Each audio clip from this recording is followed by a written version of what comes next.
Hello friends, today we will practice differentiation. So the first question is, we have to find the derivative of x4 plus 2x squared plus 2x cubed plus x squared. Now I'm going to take the derivative of it's very simple. I've solved it, but you can do it yourself also. It's very basic. For example, the derivative of x4 will be d over dx. x4 will be, that's power minus 1, and the derivative of the function inside power. So the derivative of d over dx x. So it comes out to be 4x cubed, and this becomes 1. So here it is. Same is the case with this one.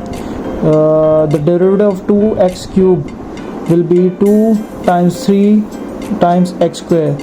The same, this 3 comes from power, and this exponent comes from power minus 1. That's 3 minus 1 is equal to 2. So, and the one which I have not mentioned is simply the derivative of x.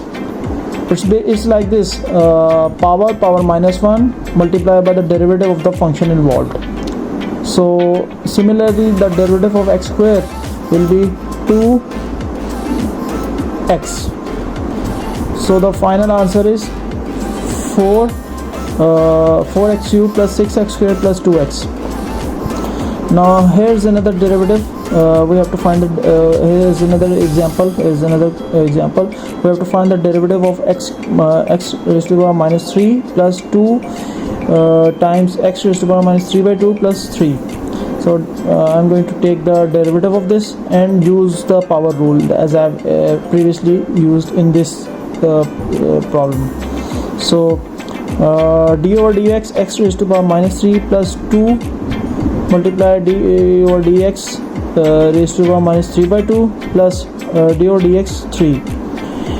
Now we know the power rule is d over dx x raised to the power n is equal to n x n minus 1.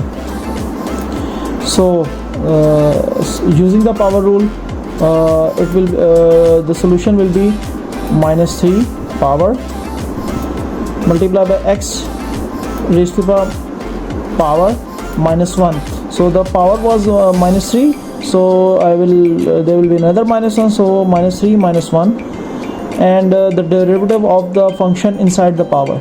So the function inside the power was x, so derivative of x is simply 1.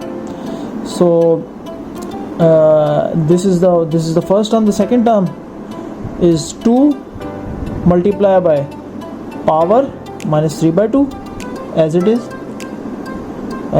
multiplied by x raised to the power 3 by 2 minus 3 by 2 minus 1 power minus 1. So and the last term is d over dx 3. We know that the derivative of constants is 0. So solving these, it becomes minus 3x raised to the power minus 4 plus minus 3x multiply x raised to the power minus 3 minus 2 divided by 2. I've taken the LCM in the power in the exponents. So the solution becomes minus 3 x minus 4 minus 3x minus 5 by 2. So that's the solution of this derivative. Now here's another one. Here's another example. Under the root x minus 1 over x whole square, I have to find the derivative of this. So I'm going to take the derivative of x plus 1 by x minus 2. Now what I've done here is I've taken the square of x under the root x minus 1 by x. It's simply x plus 1 over x minus 2, because we know a plus b whole square is equal to a square plus b square plus 2ab.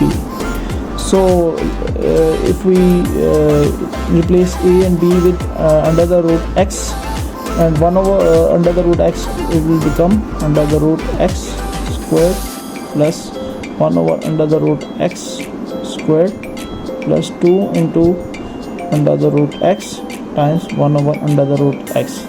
These will cancel out. This square root will be cancelled out, this square root will be cancelled out, and we will be left with x plus 1 over x plus 2.